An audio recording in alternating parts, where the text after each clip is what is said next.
Just like we go in and request leave time, we go in and put in, we've earned X amount of alternative comp time, it gets approved, whoop, gets denied, then it populates up in your ACOMP spot in Skyward.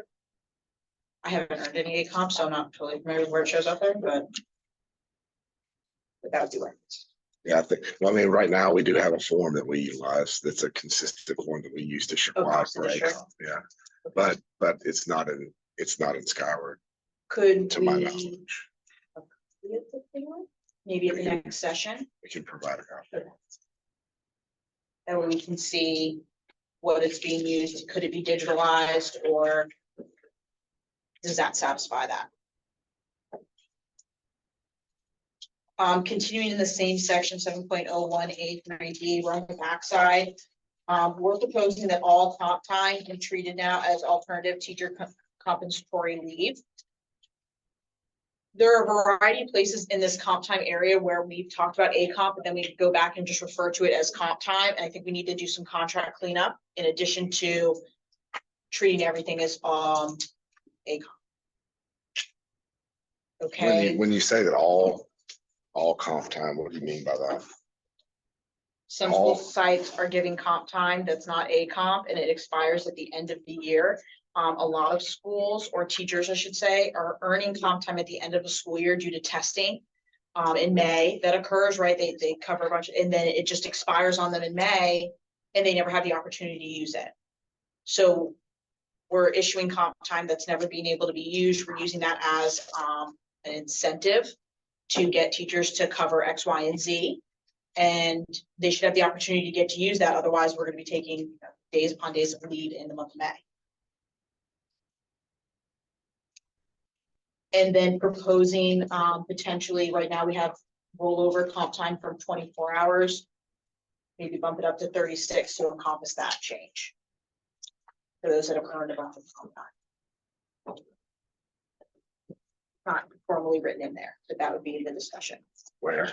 So it's not formally It's written. not in here. Oh, okay. No. So where would you say that it would go? 7.04, we could just continue the sentence. Capped at 36 hours. You have the 24 that's also in I. On the previous page is where 24 is mentioned, but maybe we jump it up to 36. Yeah. Oh, okay, right. It's required to bring up there because it says yes solely for the purpose. Right. And that's yeah. Why rather than change everything, have the discussion of what the proposal is.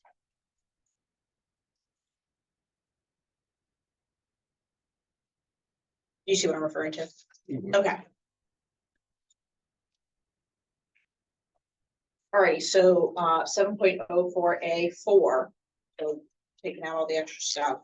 We I'll just read the whole sentence. It's one large sentence. Comp time shall not be earned for activities for which additional compensation is provided, supplements, or for those that are ordinarily encompassed within an employee's responsibility as salaried professional, such as faculty meetings, teacher-led parent conferences. We've striped parent-teacher organization meetings and activities, and then we've kept and school open houses. PTO is a broad range of things that happen, and some of it comes off as voluntary, but some of it also comes off as mandatory, especially down the elementary school level. So that's why we've taken that language out. Is the effect to say that comp time may be earned for PTO organization meetings or PTO meetings? If a teacher is voluntary, but we've also discussed we have some later proposals. Some later to proposals. the PTO because as we've discussed. I mean, I'm just wondering, is it more of a? We're trying to. You said it again. I'm sorry. Elementary doesn't have as many supplements, so we're trying to fold some of that into our proposal. They deal with PTO later. Yeah. So then if they're supplemented, they wouldn't earn comp time. Gotcha. So I guess what I'm just trying to clarify is that by asking that question was that's not so much intended to be a housekeeping measure, but as to more specifically to address a later correct issue. Yes. Okay. Gotcha. Alrighty. On to 7.02 employee assignments. We've just added a line here that addresses some other information in the contract, a little bit of cleanup. No employee shall be required to stay beyond their scheduled workday or to participate in activities outside their scheduled work week without being assigned a specific professional duty at their hourly rate of pay unless excluded by what we just discussed on that previous page, essentially. What's in 7.04A4.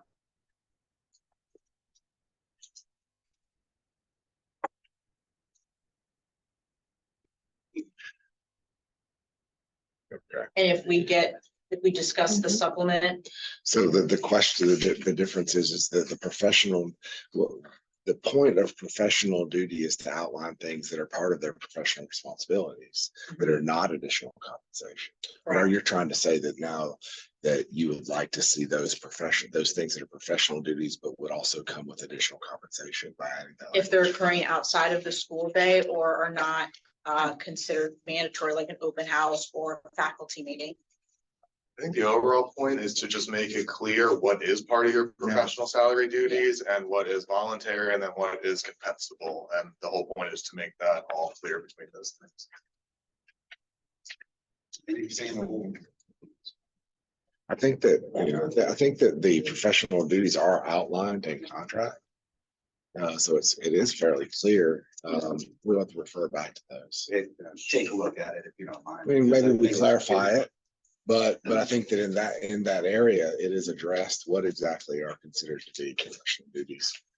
And so we'll look at that as we look at potential, a potential response. And I think an example would be for orientation. Orientation is set during the school day, but there are some schools that try to do orientation after work hours to accommodate parents. Well, now you got a disparate system with some people doing it during the day, some people doing it after. Not necessarily what the plan is for this coming year, but I'm saying in the past it has happened. And there was a question, is there professional responsibility because Susie does during the day and then now you're asking him to do it afternoon? Yeah, I understand. And I think that the reality though is that, if we're talking about what's best for students, then I think that we have to look at the possibility that it may be best for students that that these orientations or whatever it may be, that they're held outside of the normal school hours so the parents can attend. Of course. And that they do remain professional responsibilities that come along with the role of being a teacher. But that's where we disagree, because one employee is being told to do it and other is not. So therefore, that's not what that's supposed to be about. It's supposed to be about clearly defined working conditions. And so although we do agree that if it's best for the students, yes, but that means there also must be a choice to invest in that. That would require at that hourly rate.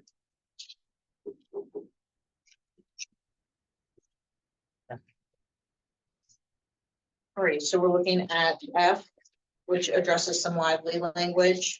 A little bit of cleanup here. Planning time shall take place on Fridays or the last full day of the week, which is what is happening right now.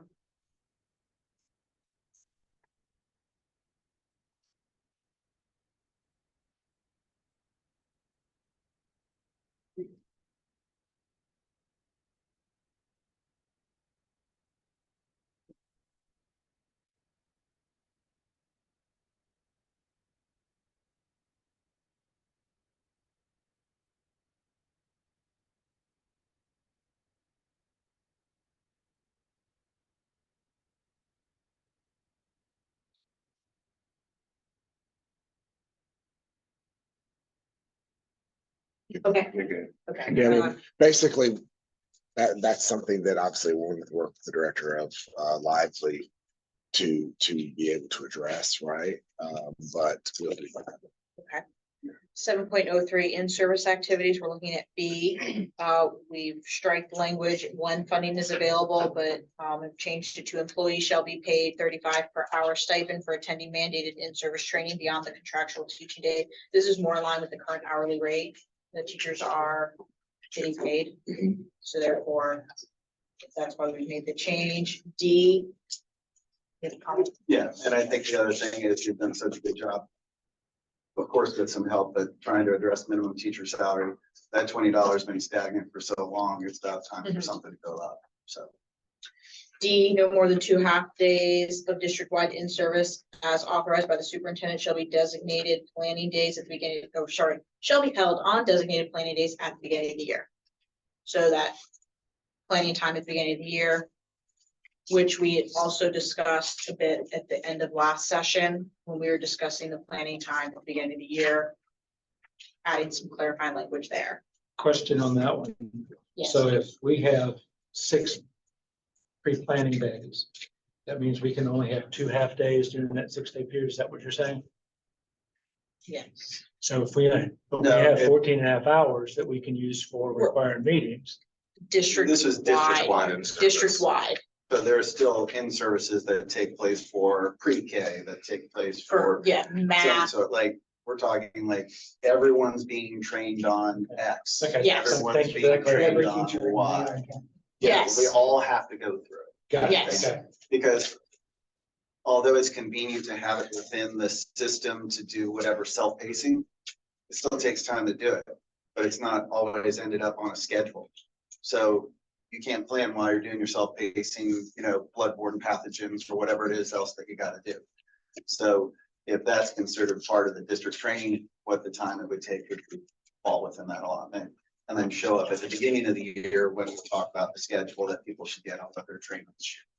And would this, in your mind, apply to district-wide training that is for certain subject areas, especially like for ESE? If we had a district-wide ESE in service, would that count under this, or does it have to be like every single district employee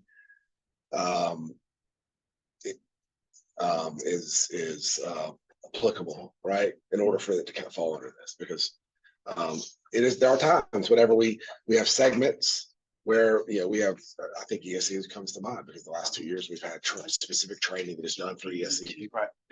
Right. But the issue, regardless of whether or not it's, however you look at the district-wide part, the confines of what's in the front of the pre-planning article tells you what the ratio is supposed to be. So our intent is that it's district-wide, everyone has to do it kind of thing. But even if there was a district-wide ESE or district-wide ESOL or whatever the heck it was gonna be, those things still have to fit within the parameters. Correct, within the 12 hours. Exactly.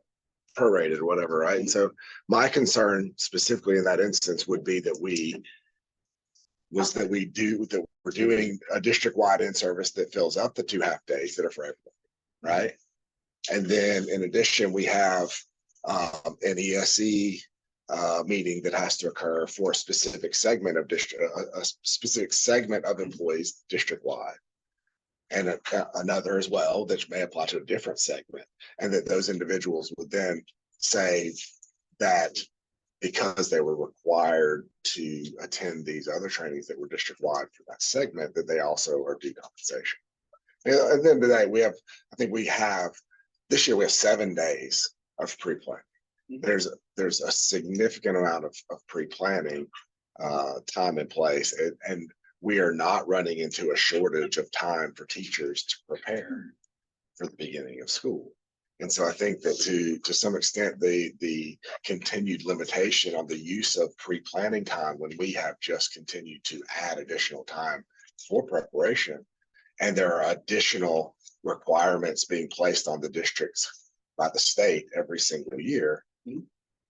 At some point in time, we have to recognize that as we add time, we need to utilize that time to get things done that are required by the state. You're gonna be happy about it later. Would there be a benefit to collaboratively getting a definition of district-wide in service? Clarification of that? It's fine. I think that the key piece here is that we want to make sure that people go into the school year properly trained and ready to go. And that if it's not happening in pre-planning, are you going to be doing it and come back in January? Like, if we were supposed to know it before, we should have known it at the beginning. So, yeah. Right. And so that's part of the reason for also pushing it to the front of the school year as well, is making sure we walk in all speaking the same language, knowing the same stuff, rather than you catch the training when you can and you get it 3 weeks later, you're over Yeah. here. So that's the intent of trying to put it back towards the pre-plan. But there can be situations where the law might not be effective to January 1st and all the regs aren't out yet where we would need to do it. Not at the beginning. And there's gonna be Okay. some language later on that I think. Well, and we talk about what we did with regard to the MOU this year. I think that's a perfect example of, we setting out a full day that we can use for in-service. That is going to help us get done a lot of those things that really need to get done, but then we'll free up additional time later on in the pre-planning session for individuals to have a lot more dedicated, independent planning. And like I said, hang on. It's coming.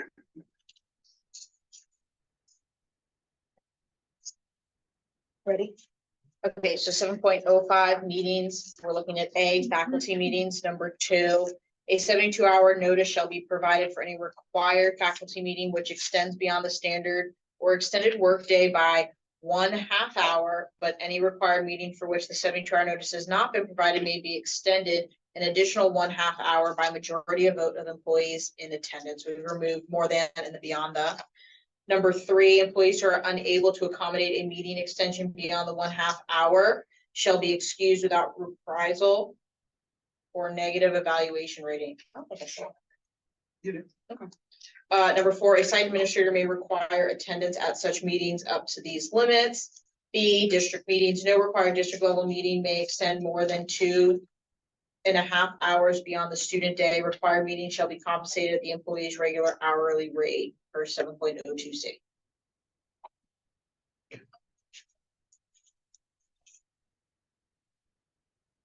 Wouldn't a period after excuse provide the intent? Meaning there won't be reprisal. Yeah, That's the hope, but we just want to really make sure they. well, I get it. know, but that kind of, That's why it that appears kind like of other indicates, places in yeah. the contract. Yeah, we set our hopes high. But put the language to be practical about that. I just made up the new. Or something.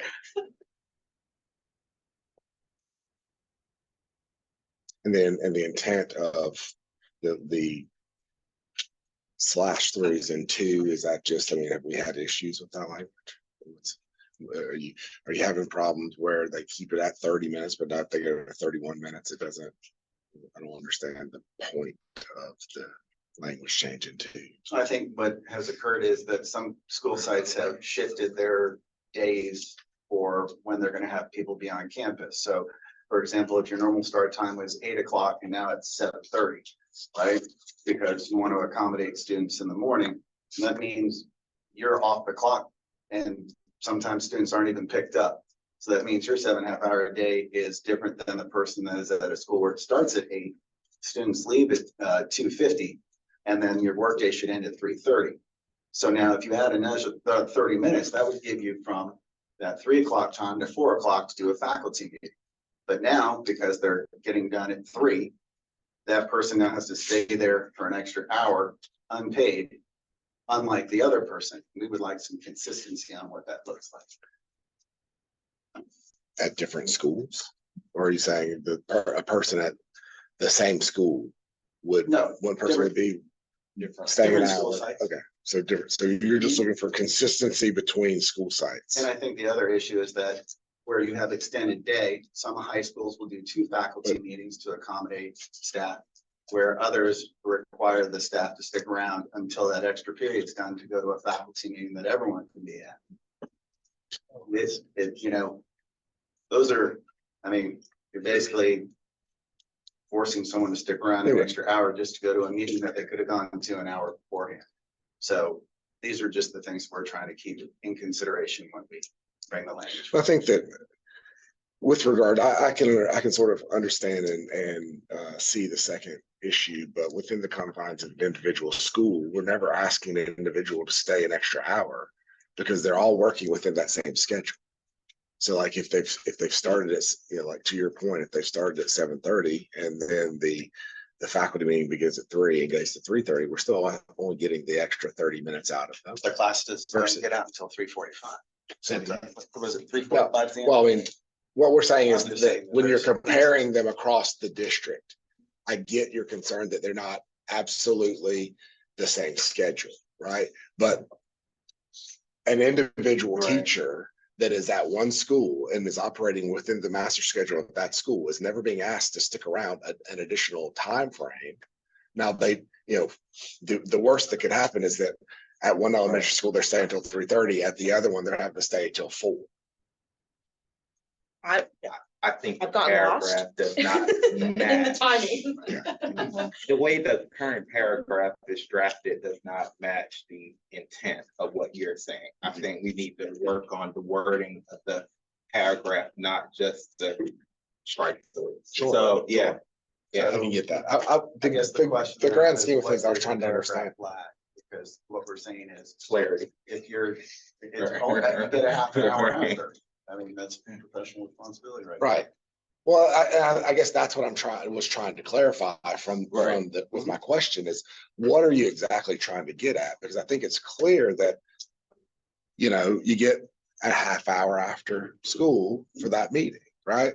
But going and comparing it between different sites and, and different start times just muddies the water. I think that overall, I want to know what we're looking to accomplish so that we can ultimately maybe agree to language that's going to get at what you want. But I think that one thing that has been made clear is that we do allow for site-based decision-making at schools. And that's a long-standing belief that this district has held, is that we need to have site-based decision-making for the benefit of the children. And so, Regardless of the district, all sites have decisions that they make. Yeah. So So what I'm getting at is that if we can understand the underlying issue without the confusion of the site-based decision-making getting into the play, then I think that it's easier for us to, if we know that we're making a decision to allow for something that's not going to,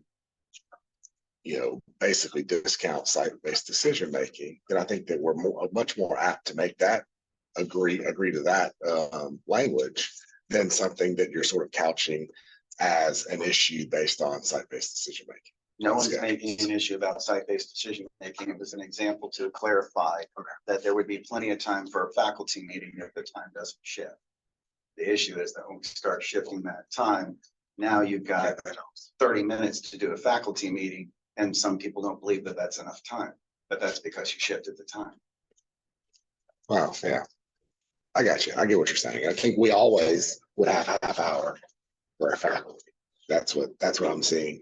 And then if they have to extend I think in this paragraph where it's talking about if you need to extend it, what do you do? So we'll look at it and come back. There's a lot of training components of faculty meetings as well, which would also then mean that at some point in time, they're supposed to be getting a stipend for after hours because it's training. So there's like a lot of muddy water that you kind of. So you're saying that if we do any kind of training at a faculty meeting, we're supposed to pay them their hourly rate?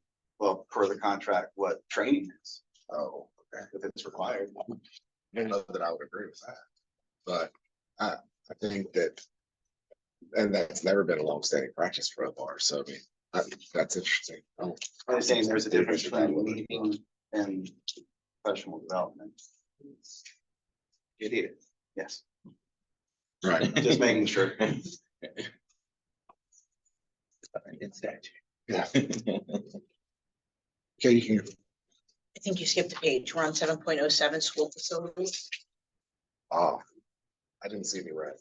Correct. There is no red on this. We want to highlight H. Employees shall be given all keys or other access devices necessary to perform their teaching duties. And then we've added some blue information at the bottom regarding the new state law about classroom doors being shut, locked at all times. Students open doors, who's allowed to open doors, doors aren't allowed to be propped. All of these things might not be, I know in a high school where students are moving a significant amount of time, not just between classes, but bathroom breaks, additional bathroom breaks in one class period. How are we going to address that? And that's what we want to highlight and work collaboratively with to figure that out.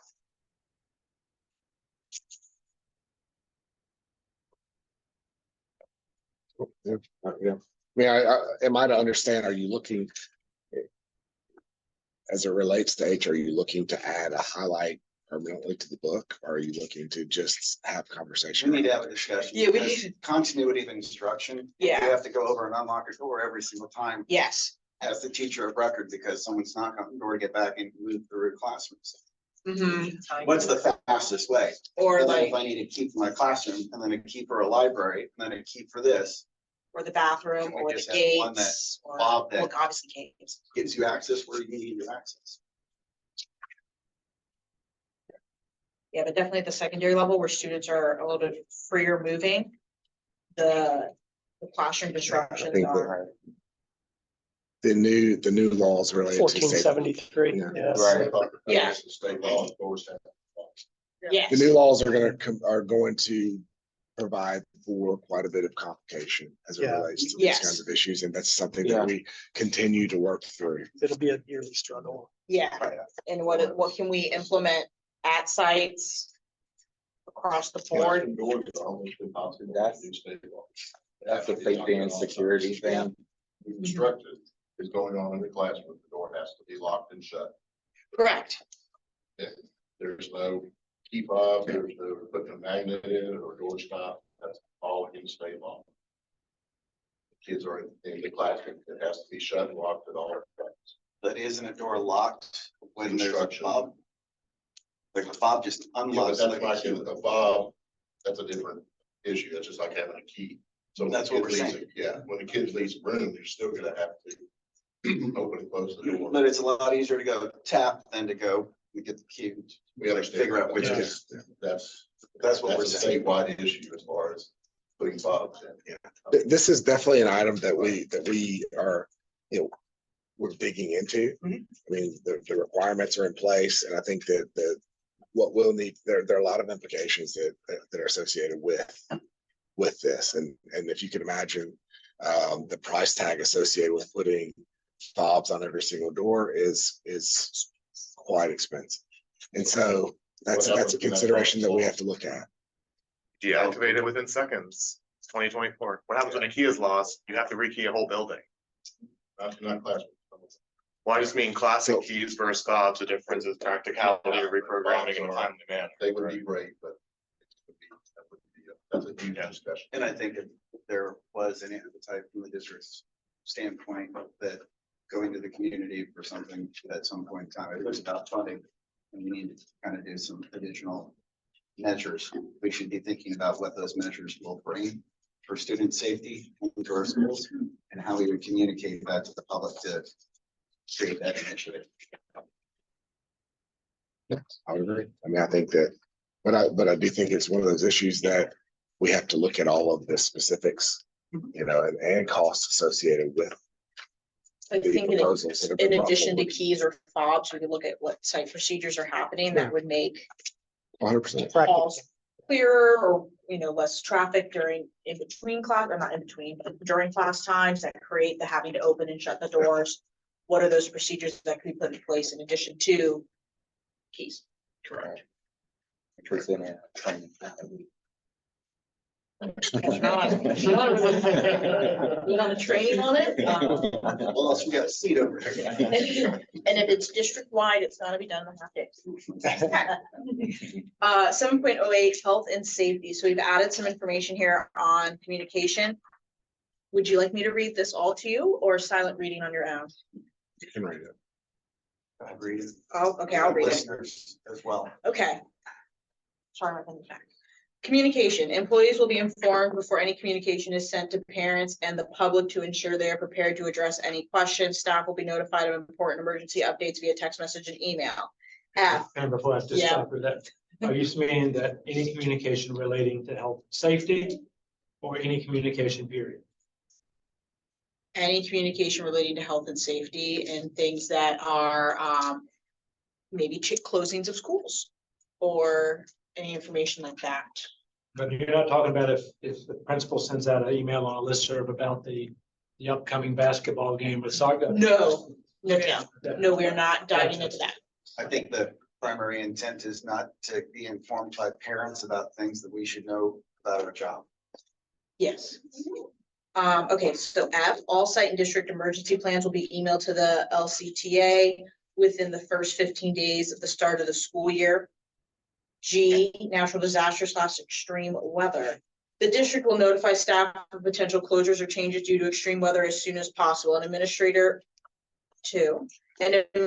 or designee, not a member of the bargaining unit, shall be on site when employees are present. If a designee is appointed, the employee shall be notified using a district form of communication at the time of the change. 3, clear guidelines will be established for staff expectations regarding travel in poor weather, leave policy, and procedures for when there is damage or loss of power at home or school. 4, flexibility, including but not limited to administrative leave, will be provided for educators with children at other sites or those facing severe personal impacts from the disaster. And then that relabels the last line there as H.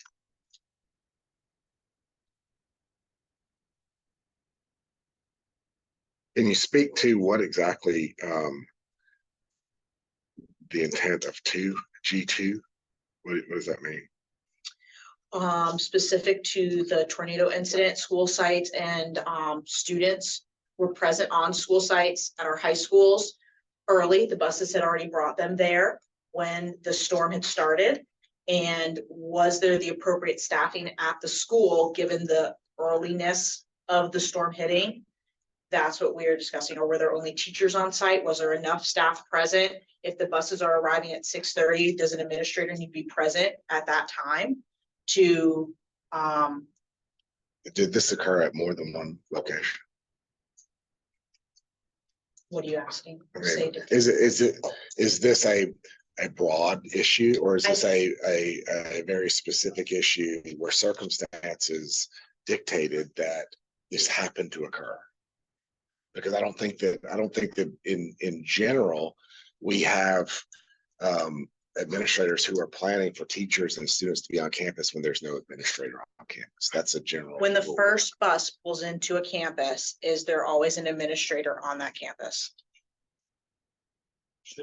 There should be. Yeah, I mean, that's, So that's the generalization of the language, is the idea that can guarantee that an administrator is on site when the first set of students arrives onto that campus at that operating hours. so what I think that what I'm getting at is that generally that's the requirement, right? Mhm. Now, if something happens, it's a storm, right? So if Mhm. something happened, a tree fell across the road of the administrator and that is supposed to be there at 6:30 and they're not able to get there, which may have happened in this circumstance, it may not, I don't know. I don't know. But Mhm. if there's some one-off event that caused for something that is normally in place to not be in place, then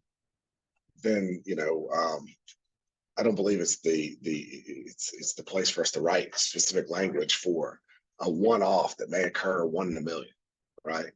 Or maybe not 1 in a million, but a very rare instances will occur. And then what's the recourse? What is the point of the language? Question, what is the primary concern if it's already known that the administrator should be on site? I don't believe that we need to put it in the contract. If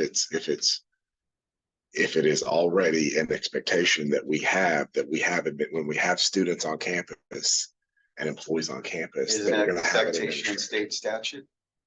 Is it an expectation in policy? Or is it an expectation of the current administration? By putting in the contract, we ensure that it happens regardless of where those decisions are made. And that's where our position is right now. Okay. Well, okay, that's fine. And then, but, and what recourse and what, and to what end? To what end? So that the employees that are in a situation like that aren't scrambling to find someone of leadership to help answer the questions of how to deal with the situation. That's what it comes down to. It's Or being considerate of how the staff are trying to respond. And in addition to that, there's a known point of contact that every day at 6:30 a.m., Johnny, the administrator, is on site. Therefore, when an incident breaks out at 7 a.m., Johnny administrator, that's the person on Yeah, site. that's reasonable. I mean, But at this point, I don't feel, when we're looking across the district and we're surveying, our members, we don't feel that that's a known piece of information across the district, that who's on site when, and when our large campuses are impacted, and people are in separate buildings, how is that playing an overall role? Okay. And we kind of discussed this a little bit last year with that chain of command and the communication contact list.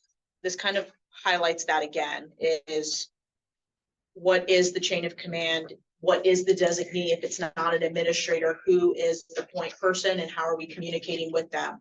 When phones are down, how are we communicating with them when not everybody has a walkie, or that all that communication is suddenly disrupted due to a natural disaster? How are we communicating? That's in student, I think that's in discipline. Yeah, when we talked about that. Okay, so the next one, clear.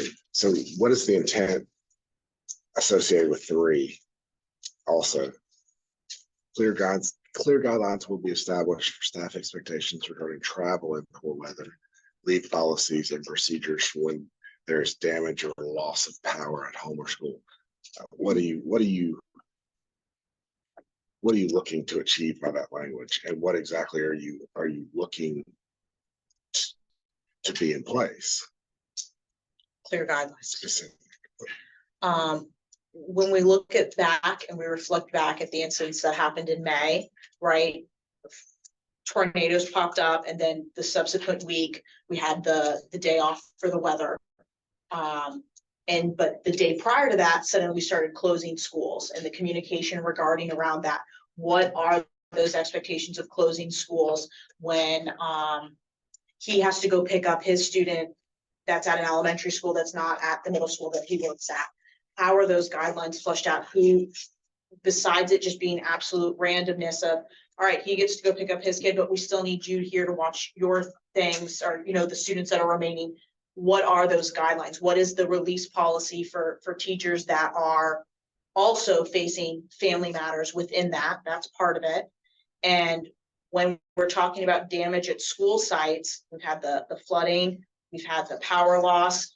How long is a school site populated by students before we either have to send them home, or we determine that the school is inoperable for X number of days until we get it deflooded, dried up?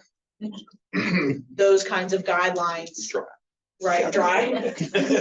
It's no longer, there's no longer water in space. So what are those procedures? And is there a way to outline procedures that could be effective across the district at all of our unique school sites?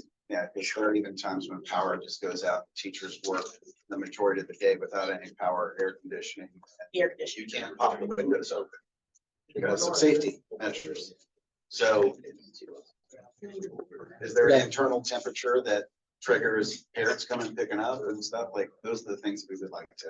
And then in regards to travel in poor weather, right, when an announcement comes out from the National Weather Service that says, this is the expected weather, tornado watch, tornado warning, whatever it may be, is there an appropriate amount of time to give employees an extra half hour to get to work, make sure it passes? I know that some employees that were on their way to their school sites pulled off into locations to get shelter, and then were subsequently trapped in those locations because those locations wouldn't let them out, and so they couldn't get to their school sites. What is the leniency on that? And I know that we want to work with individuals at the time, but can we set a policy across the district that would say these circumstances lead to this kind of leeway, where it's not Yeah, one school site is the getting problem- the hoorah? Okay, I understand. I think that what I'm wondering about is, okay, in terms of leniency, I think all of these events are highly specific, fact-based events, right? And so, and I think that in general, we have site-based leaders that are extremely compassionate towards the needs of teachers and are working with them on a regular basis. I guess I just don't, I mean, I can see the need for some of the guidelines, you know, that you're speaking about, but I just don't see where we've had an issue with site-based administrators that are not being lenient to employees that have these kinds of specific issues that have come up. I mean, we're always working with the teachers to provide for a conducive work environment and back and forth. that is reasonable. I can guarantee you there was no individuals that were disciplined or had any kind of formal action taken as a result of something that they did on the storm day. We appreciate your concerns. We also recognize that many of our site administrators have done a phenomenal job responding to the situation. That site administrator may not always be the site administrator. That superintendent may not always be the superintendent. You may not always be HR. The issue of putting it in the contract creates guidelines regardless of who is on both sides of this table so that people understand what happens. And that's what we're asking. It also very much limits the flexibility and our ability to be agile in our response to issues is the only thing I would say. Well, I guess that would be true if the policy was already written and we knew what it said, but I don't think that it's there. So maybe we could explore what it could look like. We're open to all encounters. Yeah, absolutely. I mean, the point is to just have dialogue around this whole issue, right? And what we need to have is the flexibility to deal with individual circumstances. And I think if you'll remember the circumstances that came up on that Friday morning was that, no one was telling us, none of the National Weather Services providers, those kinds of individuals were telling us, hey, there's going to be a 3 or 4 tornadoes that come through Tallahassee, right? It all came up fairly quickly. And it required a very agile response in which we had administrators that were doing their absolute best and needed to have flexibility. We cannot always predict exactly what's going to occur. So I think that, yes, we do need to, we'll work on language, right? But just understand, I mean, I don't think that we have administrators out there that are looking to, unreasonably deny leave or things like that to employees based on legitimate needs. And I don't think that we should create language because of that belief. So, we appreciate you accepting. Okay.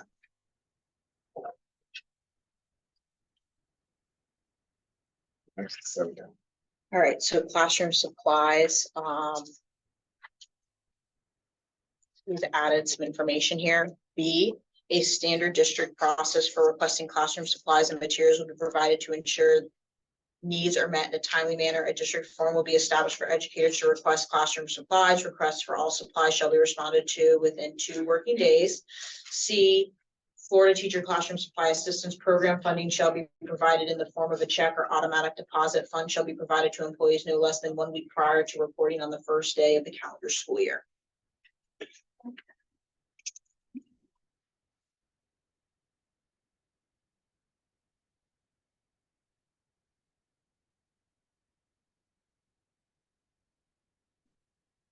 Good. Any questions on that front? Any questions? Yeah. On part C. You're so Because sometimes those funds aren't even available on that day. Okay. So I'll need to check. Teachers. And I know 1 year we didn't have the option of any check. The vendor that they went with provided everybody with just a stupid debit card. And we had no choice. And you're saying the vendor they went with, meaning the state? State of Florida, 1 year Okay. decided they gave it to a bank and debit cards. Yes. Mhm. And we didn't have the choice to how it was distributed. But so I'll get some more information. And B, the work day. 2 days, who are they asking or requesting if we have a district form? Who would it go to? Does it go to the department head? Who is in the responsibility of answering in 2 days and following through at the school site? The way you have it worded, it says that form will be established to request supplies. So who's the form turned into? I may give it to my department head, and then are they the one that has to go to the AP, or is it the AP, or is it Whoever has final approval. Okay, So, I can just see the form being lost if we have. yeah, It's not to be which is why we would processed. prefer for it to be digitized and trackable and all that fun stuff. But I think that the issue in something like this is, traditionally in elementary school, you go to your bookkeeper.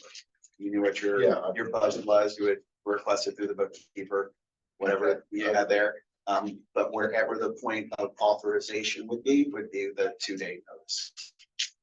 I think, Because you want to know if you get it or not. I think at your secondary school sites, right, where a lot of times that goes up through a department head, Right. a teacher could still have the form to submit finalization to the bookkeeper that everything done was done correctly, right? We're on to two reams of paper, I wanted markers, and that could be done at a point of after the fact if they've submitted it up to their department head, the department goes that way, but that way there's a tracking of what has and hasn't been submitted, and everyone knows what their budgetary restraints are. We're good on that one? Yeah, I think that there'll be, I think they may have counter language for that. But we understand. You know, also I would ask, what is the point? And what is the recourse that you would be seeking? I mean, so we put in there that it'll be approved within 2 days. What happens if it's not approved within 2 days? I think we'd see. Or was it, or not? I mean, regardless of whether it's a response or replied to, what is the recourse? And if there's no recourse being sought, then what's the need for the 2-day limit?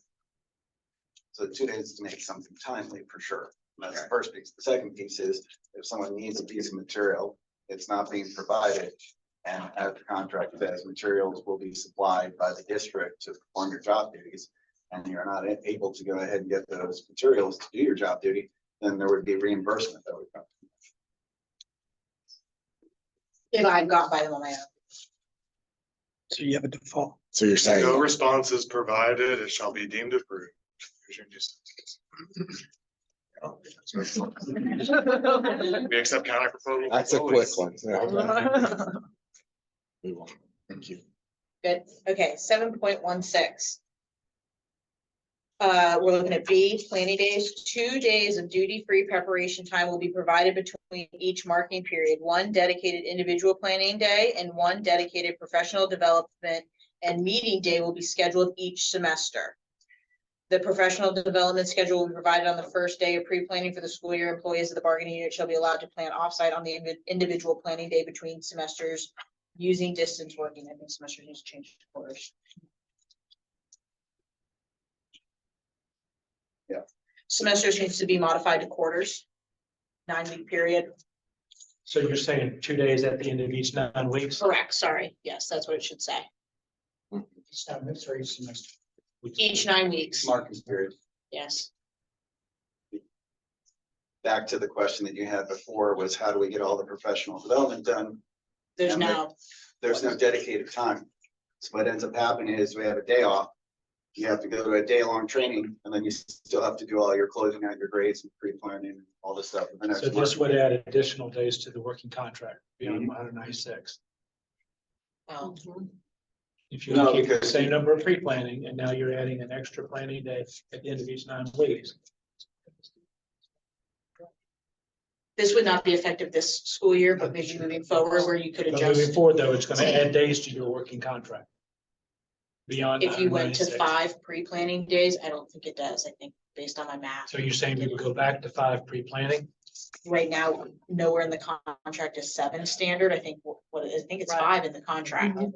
So But 5, overall total days will still stay I believe 196. so, correct, when I did the math. It's great to have the days up front, but it's so compact on those transitions that Because right now, in between December and January, there's already 2 days, so you're taking those 2 days from pre-planning and moving them into October and March. Because So- there's 2 days at the end of the end of the school year. Does that math add up? Yeah. You visually see I'm it. a visual person. Yeah, so if you move 2 days. I just want to make sure that was, you were talking 2 days at the end of each 9 weeks. At the end of each 9 weeks, yes, But it was still the same total. because of December's 196. already has 2 days. December's happens in January. I thought that. Yes, So, yeah, I think it's back by 2 days. yeah, so there's still. We didn't get 2 days at the end of it. We did. We messed up. I just did college, so I think I should put semester in there, Mhm. but it should be 9 weeks. Okay. We have two now. Because I work on mine now, but I don't know if you don't know what is what. So are you saying, December has the two days. So in October. Well, between December and January, we get back in January, there's 2 days. right, that was a Already. semester In break, October and not, March. yeah. But I You don't gotta know if look that's, to the that was spring and the standard, fall. or if that's something we did this year. Oh, The- okay. the I don't know schedules if are that's a normal thing. Fluid anyway. I mean, Yeah. Yeah, so look at based on the calendars, but- 196, if you took pluck those 2 days out of the 7 and move one into October, one into March, you've got 2 in October, already 2 right now between December, January, then 2 in March, and we've got 2 in May. Already, right? We already end with 2, so that should keep us within the 196. Mhm. You can look at some other calendars. Yeah. So, and then We understand. employees of the bargaining unit shall be allowed to plan off-site on the individual planning day between the 9 weeks using distance working. So you have So the 2 like- days. One's gonna be a PD day, and then the other's planning day. You can plan from home if you need to plan from home, grade papers, do all the stuff. Happens in other districts. It's a great way to get some credit with your staff. C is post-planning. No professional development shall take place during post-planning. At that point, we're trying to close down the school year. Classroom cleanup in preparation for the summer cleanup. So having both those days on our campus. So question, A and D are red. Do you have changes in there or are they that's just formatting? Because they have. Because it's just It was one formatting. big It paragraph. was one Oh, big paragraph we So we reformatted. broke it up so you could see each segment of time. Gotcha. And Thank you. And as far as the working from home for the planning part, you know, the unfortunate thing is sometimes when we talk about things, we think the lowest common denominator. Rather than treating people as professionals and having expectations, and this is what it looks like. So I think knowing the staff and our members, they're professionals. They're gonna actually plan it all. You deal administratively with whoever you have to deal with about the other stuff, but the point is treat them as professionals and they will.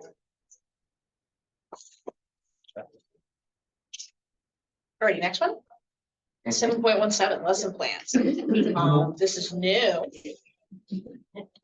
A, employees shall not be required to submit lesson plans unless they are on a corrective action plan or a category A1 teacher. Lesson plans will include essential elements such as state standards and ESE accommodations, but they will not require excessive detail, which is burdensome for educators. B, employees shall have access to district resources to assist with lesson planning, such as lesson banks and artificial intelligence. C, employees can choose their lesson plan format.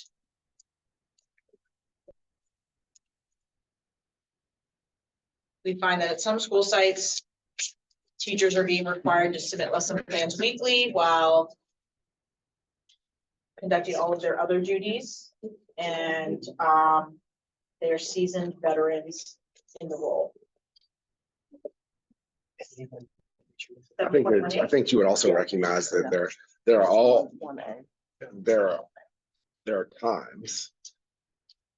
Especially when for instance, we're under differentiated accountability, where school grades are low and we are having to improve the performance of individual schools, that the monitoring of lesson plans plays a key role in the growth related to those individual schools.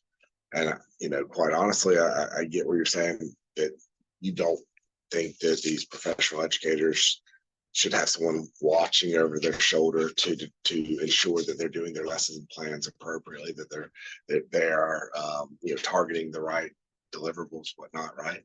But I think every professional out there, to some extent, has someone who's monitoring what's going on to ensure that performance is there. And we owe it to our children to ensure that lesson plans are being done appropriately and correctly, and this is a key aspect. So, do you mind if I ask a question of Billy? Sure. So Billy, how many of your teachers at Leona High did you require to hand in lesson plans every week? I did not. So what you're gonna find out is middle school and high school generally do not. The micromanaging of our elementary educators does. So what I know we're it doing is occurs in we're- middle we're schools, treating but- them as the lowest common denominator once again, rather than trusting the fact that now we have the protected planning, that people are gonna spend the time to make sure that their stuff is together. And if you really want to know whether or not teaching is taking place, you gotta go in the classroom. This lesson plan is not gonna tell you how they deliver the lesson plan and how they teach. And so that's where our focus should be, not on the lesson. Yeah, I plans. do need to double check, and I was talking with Shane. School is on DA status. DOE may require every teacher, Yeah. regardless Right. of what their status is, to hand in written lesson plans. Well, we're open to counters. Okay. I also think that, I don't think we can say we are not gonna do lesson plans at all. Because that is where all the standards are documented as to what was taught by that teacher during that year, during that 9 weeks, each accommodation for every ESC student.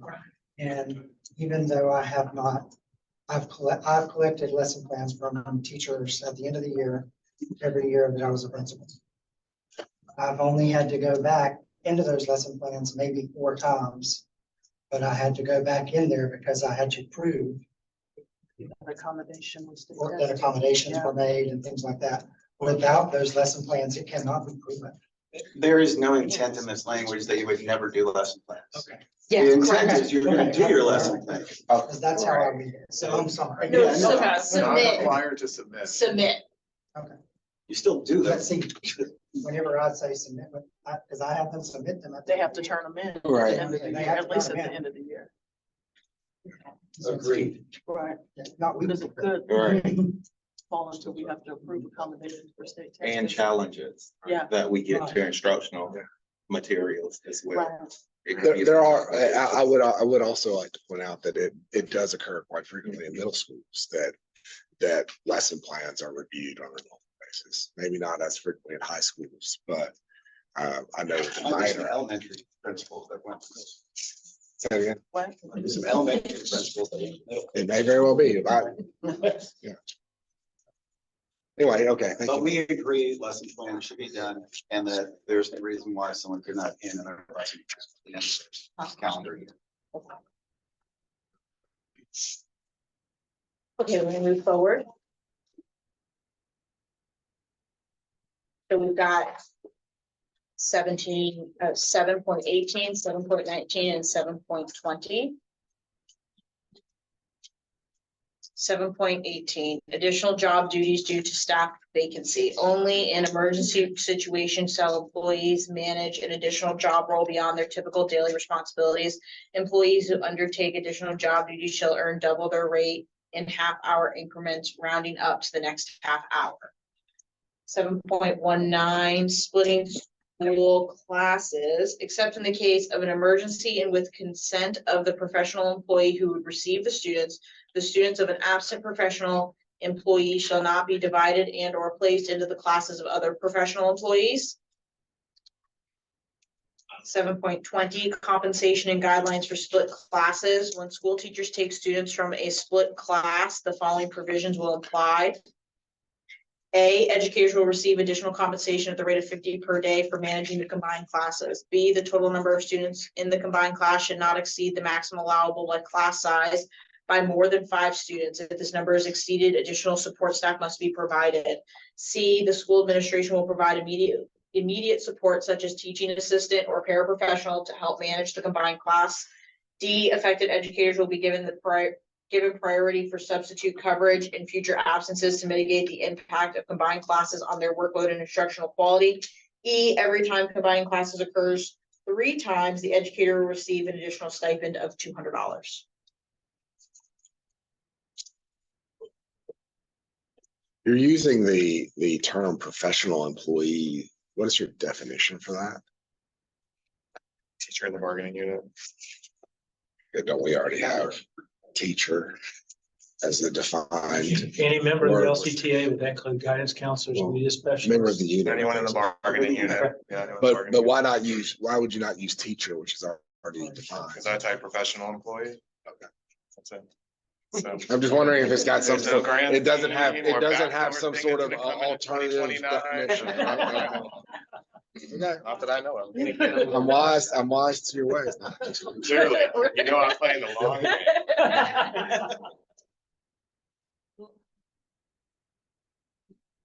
Okay, obviously, that's quite different, so. I will say out of this whole page, most of it is reflected in other districts in Florida already in some capacity.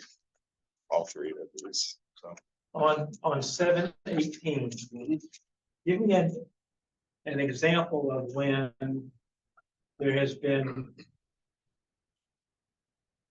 Give me an example of 7/18. Christy Aaron, who is a retired teacher now, was out at fourth grade and there was an ESC teacher who resigned. Christy was asked to take on not only her duties at the time, but the ESC duties as well. She basically did 2 jobs for the remainder of the school year. It lasted probably a little bit over a marking period. You mean ESC duties means took over the ESC class as well? Had as to her write class? IEPs and had to do all that other Okay. stuff.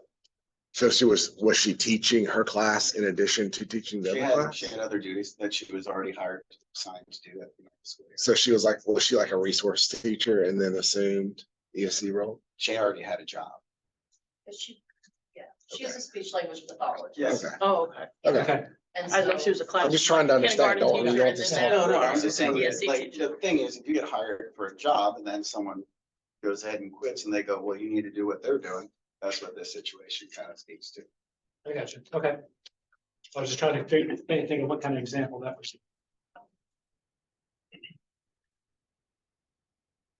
On to the next page. Okay, 7.21, professional courtesy, we've added C. If communication from a parent becomes actively in opposition of the teacher or is showing hostility, the teacher may request for administration to intervene. And upon such request, the administrator shall serve as the primary contact point till the teacher feels comfortable resuming direct communication. Do we need other clarification on that? No. Is that already? I think in a lot of instances, this is happening, and in some instances, emails are forwarded or people are CC'd on and no additional communication is occurring from an administrator, which is, yeah, right, that's what we're looking at, as I think that's what we're at. Alrighty, that's 7. Okay. On to 8. Seems to me. It's not Oh, on- okay. Yeah. Mandatory radio. Looking into 25, 26. Alrighty, 8.01, class size.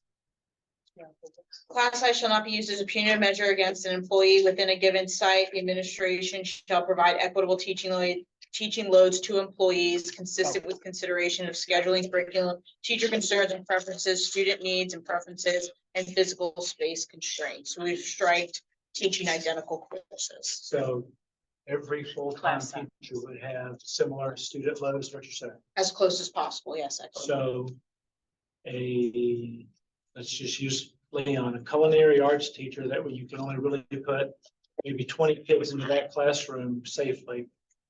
So they would have a load in 5 years of 100 students. So that means every teacher at that school would have a load of 100 students. That would be assuming culinary right now has 31 students in the class. Okay, but I'm Yeah. just, okay. Yeah.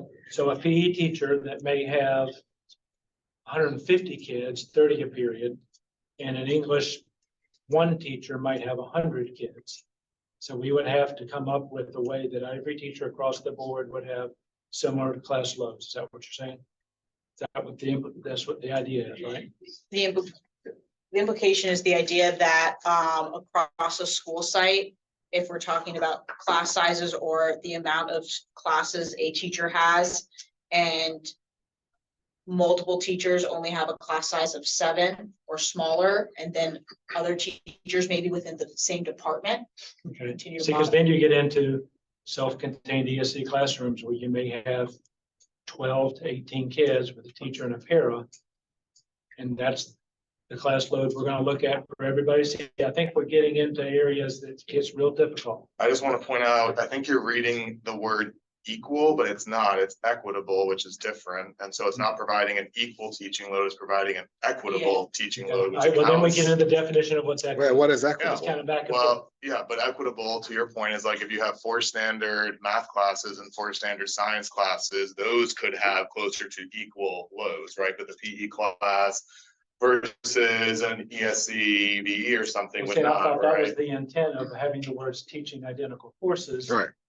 But That's teach- why- Well, I But think no, because teaching identical courses has led to the train of thought of identical course codes or identical course titles instead of, And I can think of, the instance in which this was negotiated. I wasn't there. You may have been there, I don't know. But to me, this language seems like it's language that's been around for a very long time. And if you, just in the natural course of things, I'll bet you that they're okay. Someone proposed this language, and then there was the caveat that it needs to be identical courses, or it needs to be courses of the same ilk. This is all a function of the bargaining process. And I think that, it does become quite concerning to be able to take out those aspects. Now, I'm not saying that that doesn't happen, right? But when you talk about the way that these passages become part of the contract, you have to take into account the give and the take. There's got to be some give and the taking as it relates to this, and we'll be happy to respond. But I think that there's a reality here that we've got to be able to differentiate between classes, and based on the needs of the students in those classes, based on the behaviors of the students in those classes. I think we can acknowledge that like a band and a chorus classroom function significantly different than your math classrooms, right? And so the size of those classes are going to be different. But when we're talking about the fluctuation of students at school sites and potentially less students across our schools and preserving positions and so on and so forth, what is the equitable workload now at that school site if there are less students at the school?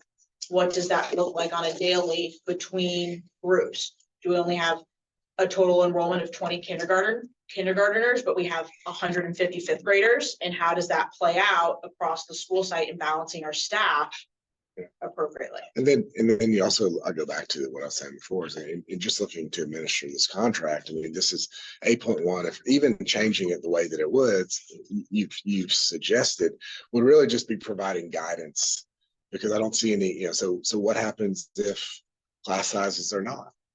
There's no, it doesn't inform on recourse. It doesn't inform on what is supposed to occur if that's just not possible.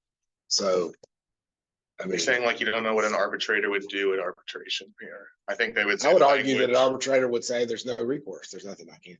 Well, you're supposed to have, well, if you're comparing 2 courses that have to be equitable and they're not, they would tell you to make it equitable, right?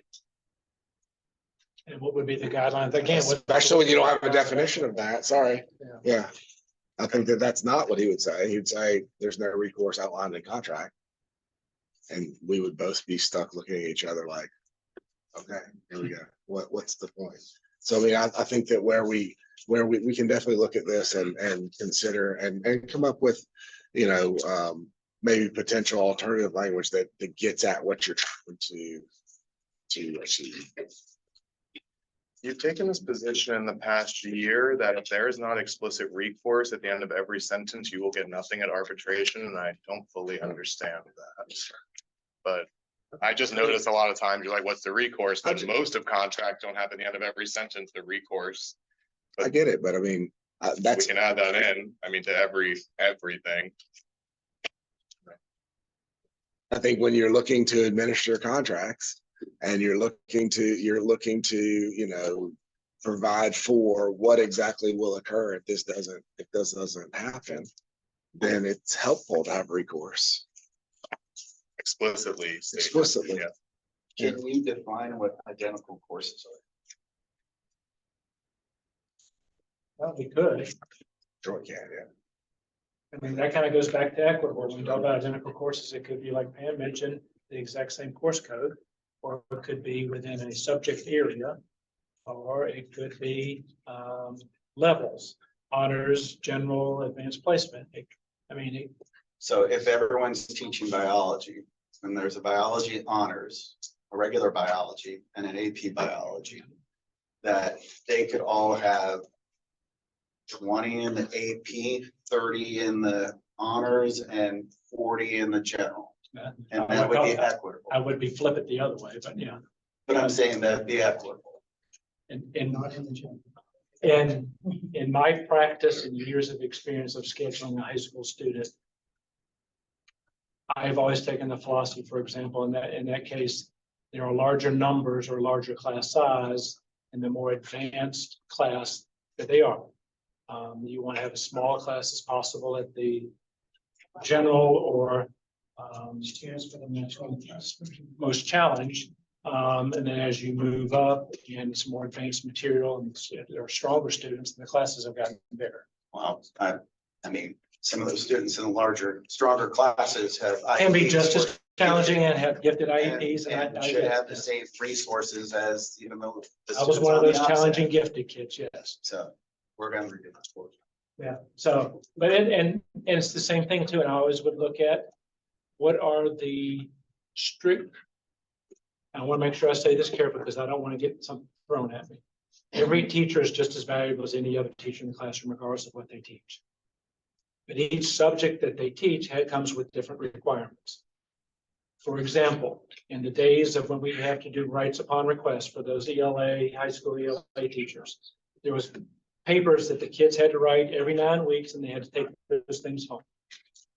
Because of those extra requirements and they had a state mandated evaluation on top of it, I tried to keep their student numbers lower because if they had to take papers home to grade, I'm gonna pick on one of my former coach PE teachers. They didn't take papers home to grade at night. They weren't sitting at the dining room table at the end of the night grading papers. So they may have had 30 to 35 kids in this classroom. So to me, that is an equitable class size based on the requirements of their specific job that they teach. So, Well, I will let you know that speaking with special area teachers, especially in the elementary, they feel like they're second-class teachers because they don't get the same planning that everyone else gets and the other things. And a lot of times they get combined classes and stuff.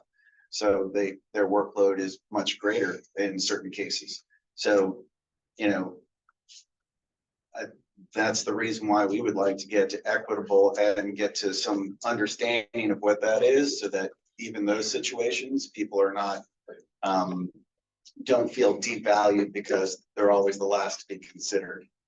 Because, well, you guys, you only do PE, so you can take 60 well, minutes. and like I said, I wanted to be careful on how I phrase it. No, I'm not saying that's how you're phrasing. I'm just saying that's what we have to gauge against in what we're making decisions about.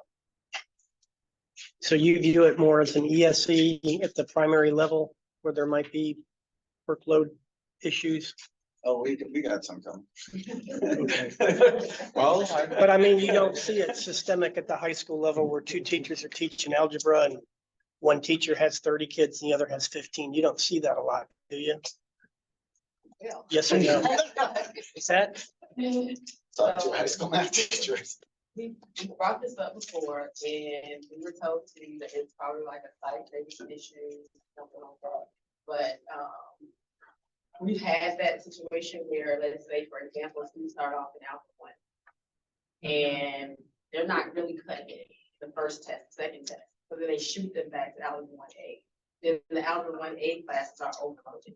So like, for example, when Billy was just mentioning, usually, like if you could have it his way, then the larger classes would be the more advanced and the lower level would not, But for example, at Leon last year, I think we had about 7 Alpha 1A classes and they were pretty much 28, 29. So every single class. And is this mostly due to adjustments during the year that weren't anticipated after you do the staffing plans or something different? Last year, it wasn't as heavily as much. They really did try they just tried to have more 1A classes and didn't register as many or enroll in as many in Alpha 1, but there were still shifts. So those shifts from Alpha 1 to 1A, they've been happening for years. Or either students come in and they are in let's say maybe they might be in geometry. Well, they could be like in geometry, or they could be in one algebra. Let's say geometry. And they already have Algebra 1 credit, but they're still not cutting it in what's happening with geometry, they shift it to 1. So that way they get, you can earn up to 2, I don't know if it's still 2.5 or 2.5 credits in Algebra 1 like courses. And so they shift them there to give them more time to spend those Algebra 1 do. But those Algebra 1A and Algebra 1 classes, they are overloaded. Okay, Okay. thank you. All right. The concern that we have is just around that definition of equitable, and as it aligns, I think that the teaching identical courses language was really intended, in my mind, just looking at it practically, to sort of try and define what would be similar. And so I think that will continue to be an issue if we eliminate that language, but go forward. We are open to all counters, right? That's the line. Excellent. All right, 8.02, we've taken out the language, those assigned to use other instructional delivery models such as computerized instruction may have more than 3 course preps depending upon the delivery model and what's entailed as preparation under that model. Has anybody talked to anybody in Leon County virtual school? You're saying that this is specific to virtual school. I think we have a virtual school. We have a virtual school section, so this So maybe need we to just be need to moved. move it. We need to move. Okay, all right, because I the, understand what you're saying. Right. The virtual school has to happen. okay, so the, like, yeah, right, so we'll put a note in there for virtual. The reasoning behind it was a lot of our models are now computerized with Chromebooks, so virtual. We'll look at virtual. Okay, so let's move that. Moving along. Alrighty, in an essence of time, 8.06, 8.07, 8.08, 8.09 are language that has been presented in the past, that we would like you to read over and digest and come back with your questions, comments, and concerns. Okay. And if we have time at the Is end. it different I feel than, like is any of the language different than what's been discussed and maybe Yeah, declined previously? 2 changes. The change to, there may be others that Pam can speak to, but what I can speak to for changes in the tables. Previously in 2022, when we proposed similar caseload caps and limitations, we just had specified comp time, but we changed that to alternative comp time this round to align with our proposal earlier. And then the speech language pathologist weighted limit was changed from a initial proposal last time of 40 students to 50 students to be more accommodating for district needs. And collaborative in that regard.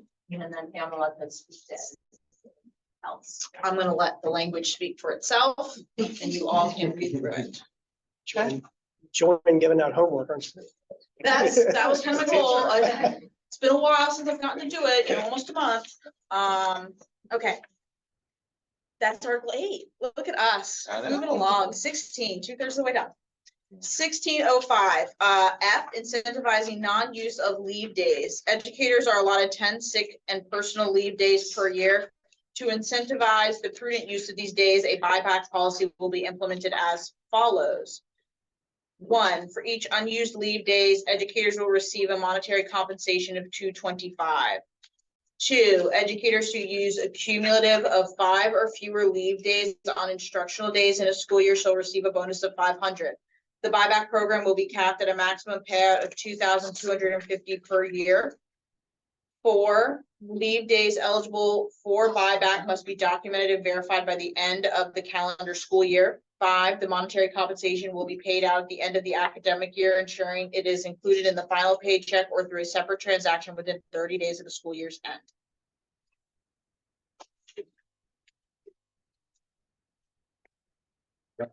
Excellent. The rationale behind it is we know that it's hard to find stuff. So we want people to stay in the classroom for consistency of instruction, right? So if there's a benefit that they never see because we have turnover, people leave, et cetera, so on and so forth. This is an opportunity for the district and LCTA to recognize the work and to stabilize the classroom and give them an idea of, if I don't go ahead and take these days, this is what I can look forward to at the end of the school year. So we're trying to make sure that we incentivize consistency at the school site. Have you guys considered doing anything like this before? and be recent years, because other districts around you have and started doing it for very specific positions, and some had a lot of success with like 90% absence and reduction in absences.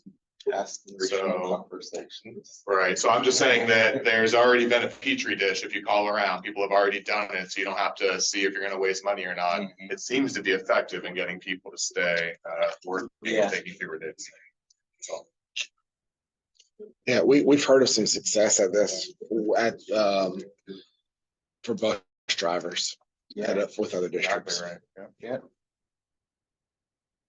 Yeah. What counties are using? Yeah, mainly Wakulla, I know, has had the most success, and it's with bus drivers specifically. They were, and I mean, that's a critical position where kids are on the side of the Right. road, right? Yeah. And as I understood, they initiated a modest absenteeism policy, and it dropped off a cliff, and they all were showing up and not taking leave anymore. And overall for them, it worked out really well because they had a much higher functioning district for not that much more money. And the time of shortage. I think this would resonate a lot with our younger teachers that are taking a lot of leave time. You know, They're like, I got 10 on my phone. yes. Yeah. Okay, we've decided to strike 16.21 verification of absence. Rationale, there's always a mechanism to ask for a doctor's note within the contract. And back to treating people as professionals.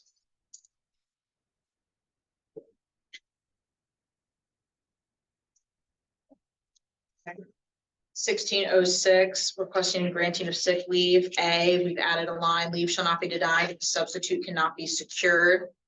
B, the site administrator or designee, not a member of the bargaining unit, is responsible for securing all substitutes for an employee. Substitute shall be trained and expected to perform all duties normally performed by the employee who is absent, which may include but not limited to duty, lesson planning, and grading.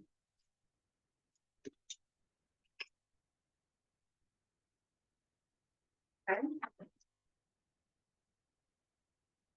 16.14 bereavement leave. D. If the employee is the spouse, parent, or caregiver of the deceased, an additional 2 days may be added for bereavement leave, allowing for a total of 5 days if 16.14C does not apply. So if you are within 250 miles, you get 3 days. If you have to travel more than 250 miles, you get 5 days. We believe that if you're the spouse, parent, or caregiver of somebody, you should be entitled to 5 days, as the loss of that individual is significant impact to your life. Okay. 16.26 paid leave for employees. A, certified employees, teachers, and others who are qualified will be granted absence from work with pay for a period of time equal to 8 work weeks because of the birth or stillbirth of the employee's child, or because the placement of a child within the employee for adoption, upon the employee giving 30 days notice to the principal of the school where employed or to the employee's immediate supervisor.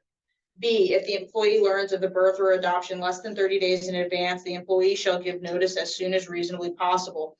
For the purpose of calculating service anniversary dates, the absence from work is considered full-time employment.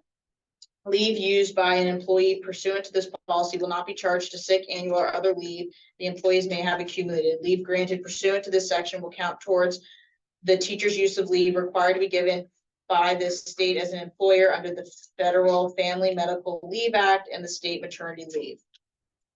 C, an employee must not be granted more than 8 work weeks of paid leave under this policy during a 12-month period, but the work weeks do not need to be taken consecutively. An employee may receive no more than 8 work weeks of paid leave during the 12-month period, even if there is more than one qualifying birth or adoption.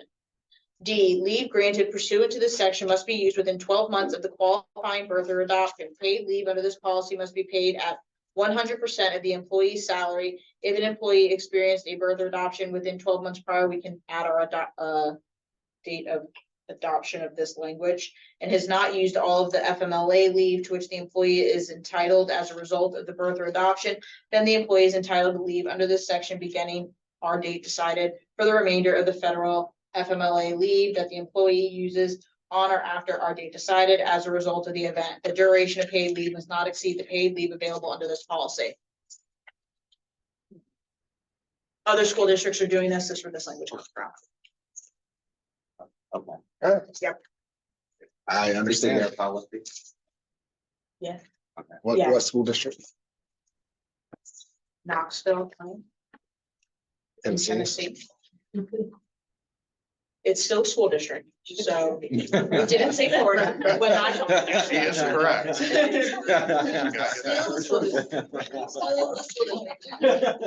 Well, it might not be in this state, it is still. Okay. Questions on that? No. Alrighty, last page. LCTA supplement proposal. So this is about supplements. These are prior submissions that we have discussed, last bargaining.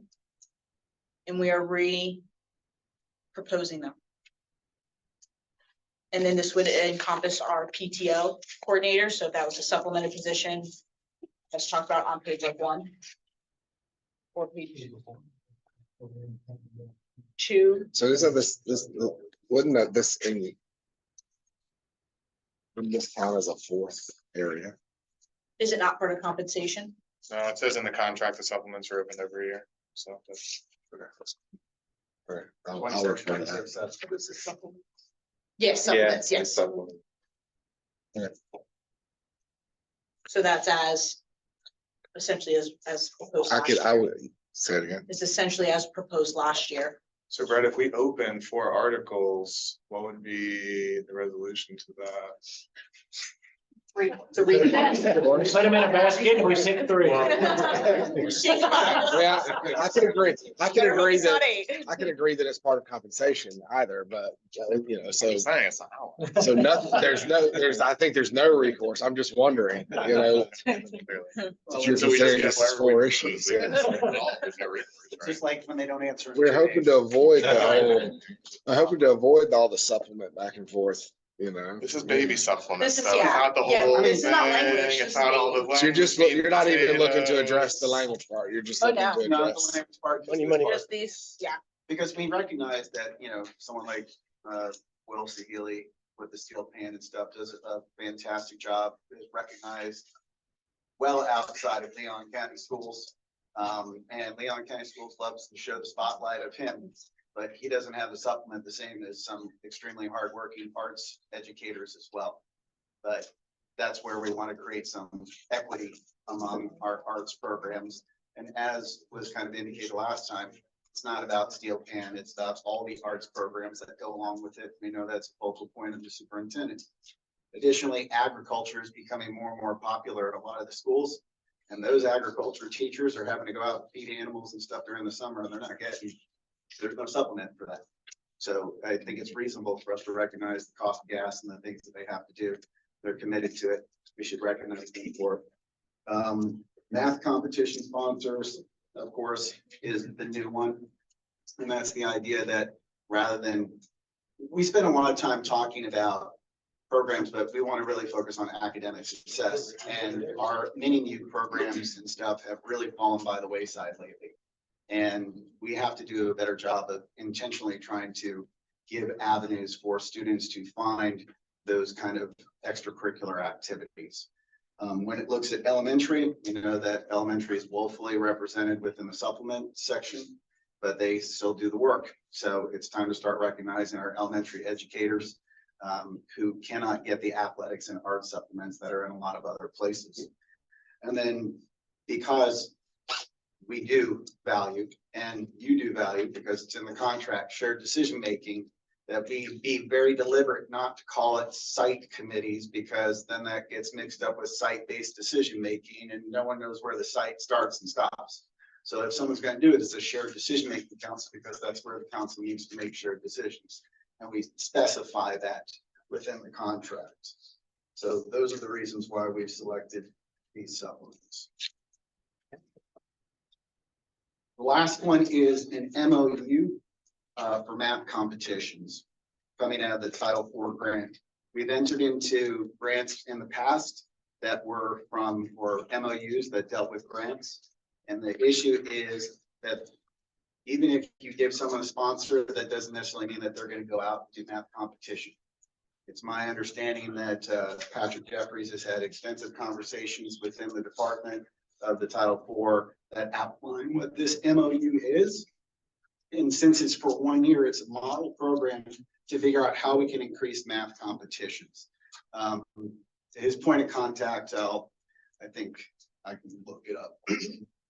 But I can say Title IV is under me, and this is the first I've heard. mhm, He's talked with me about new alpha data right, and math competitions. He has not talked with me. may not have been directly with you or someone within that area that you had conversations with. But we felt that in order to kind of even be able to move forward, we would formalize it in an MOU and allow you to review it.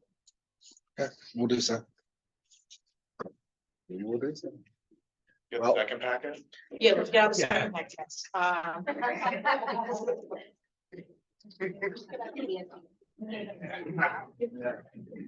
right, well, thank you very much for going over that with us. I think obviously, there's quite a bit there. And, normally, I think in a normal bargaining session, we would caucus and talk and go back and forth. I think right now what needs to happen is that we need a period of time to sort of try and digest this information. There may be some alternatives that we bring forward the next time we meet, as well as, like I said before, there may be additional language that we want to discuss based upon what we've discussed today, right? So for the time being, we won't caucus. We'll just go ahead and I would say that we adjourn this meeting and then look to schedule again in the near future. Before we adjourn, could we pick a date potential for our next meeting? The concern is that if we don't pick the date now, So- we know that beginning of the school year is gonna start to gain traction, and there's gonna be all the back to school trainings, all the things that are taking place, and we don't want to necessarily put too much distance to where we have to kind of refresh on everything. Can I get an electronic version? If you could send it to Yeah. Diana. Yeah. In terms of, we have solidified the July 29th date for our joint site administrator, principals for better term, principals and site reps, training. And that's going to be held at Howell Building from 8:30 to 12:30 on the 29th.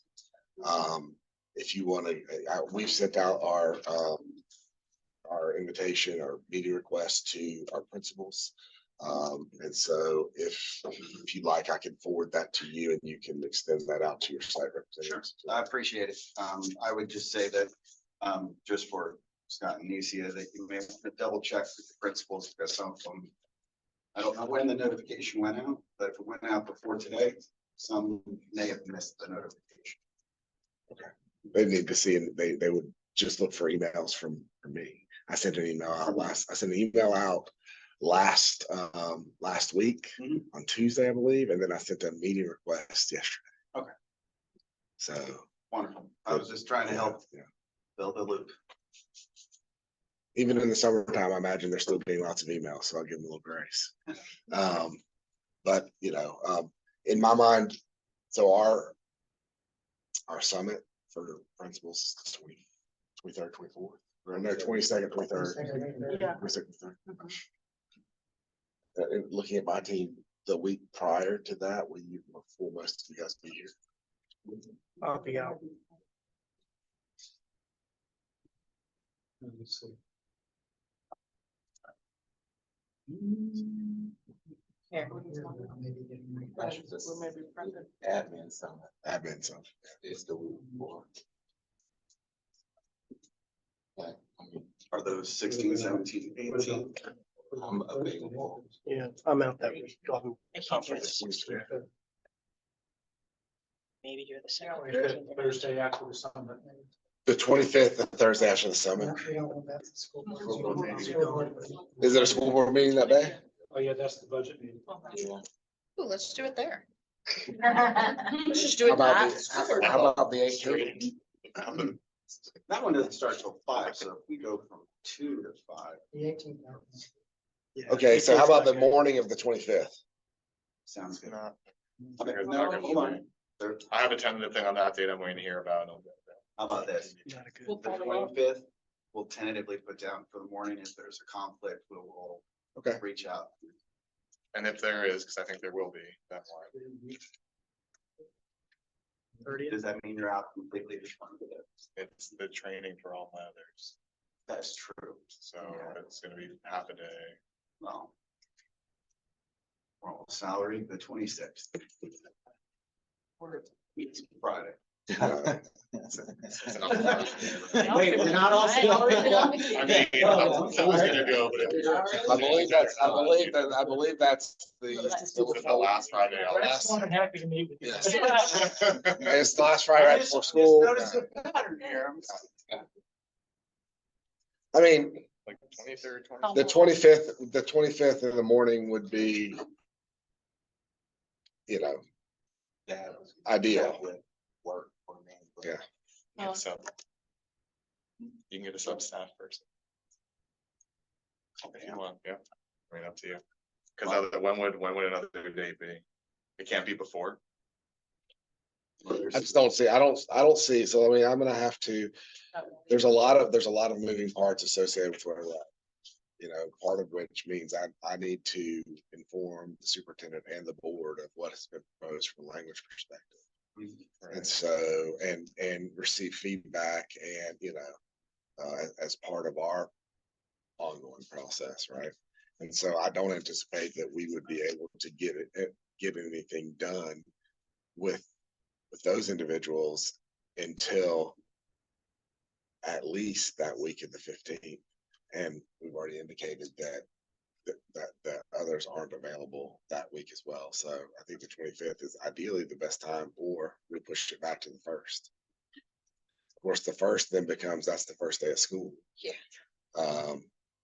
Or the 31st. What's on the 30th? No. I'm fine I guess, with the I guess 30th or 30th 31st be would good. work. That would Is be it better for me. The